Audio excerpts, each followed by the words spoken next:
How can positivity change your life? Today we're going to talk a little bit about a couple of tools to help look at life on the brighter side, look at the positive, and why that's important for a wholehearted life.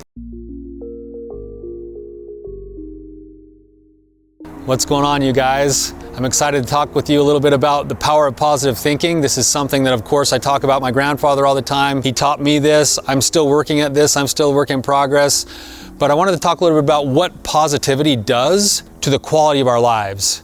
Relationally, emotionally, even physically, when we're able to find the positive things even inside of a negative situation. A couple of years ago when COVID hit, I remember calling my brother and I was all worried and depressed even. I was way down. I was feeling really pessimistic because obviously there were the lockdowns happening. There was the stress that was going on around what was going to happen with COVID. There was the fear of what was going to happen to businesses. I was worried about my practice actually struggling or maybe even shutting down. And I called my brother, who is also a therapist who runs his own practice, and I was bemoaning to him all of the struggles that I was having and the fears that I had about the worries that were going to happen and whether or not I was going to be able to stay in business. And he sat there and listened to me for a few minutes, and then he said, "You know what, Tyler, it's really funny that you're saying those things because I don't see any of those things that you're seeing right now." He said, "What I'm seeing is that with this change, there's going to be a whole bunch of opportunity for me to adjust my business, to maybe have a course correction, to be able to help other people." He sees opportunity where I saw fear.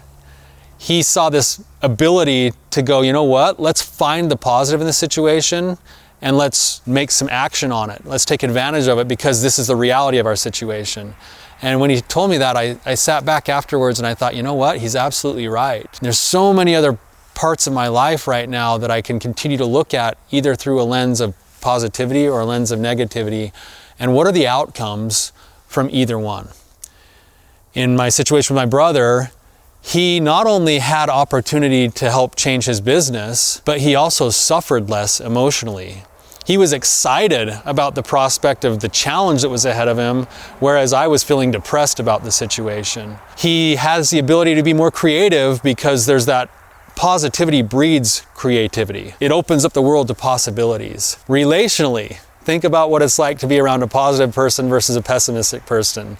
You know, you think of Eeyore in Winnie the Pooh. How many people love hanging out with Eeyore? Not many people love hanging out with Eeyore, but if you think about Tigger or one of the other characters that's a little bit more upbeat and positive, those are the people that we like to surround ourselves with. Think of what that does to connection inside your relationship when you're able to show up with positivity. Now, this doesn't mean you shouldn't be real with people. If they're struggling, you can show up with empathy, you can show up with understanding, but a skill that you can use for your life is to be in that space of empathy while also looking at the opportunities. It's basically finding the silver lining in any situation. And that's the interesting thing about this world that we live in, is there's always a paradox that whatever we go through, maybe the most horrific things we could ever go through, it's real that we're going to have those struggles. We're going to feel grief, we're going to feel pain, we're going to feel struggle, we're going to feel cheated on, we're going to feel all of those things that happen in our life. We're going to get sick. And in the midst of all of those challenges and struggles, there is always still the opportunity for some type of growth. There is the silver lining. There's always light somewhere behind the darkness. And if we can acknowledge the darkness, if we can allow ourselves to be in the reality that maybe it's dark, it also allows us to start looking around and to find the light. And it's that light that actually adds savor to our lives, and it gives us the opportunity for growth and change. So challenge today is to think about your challenges in life.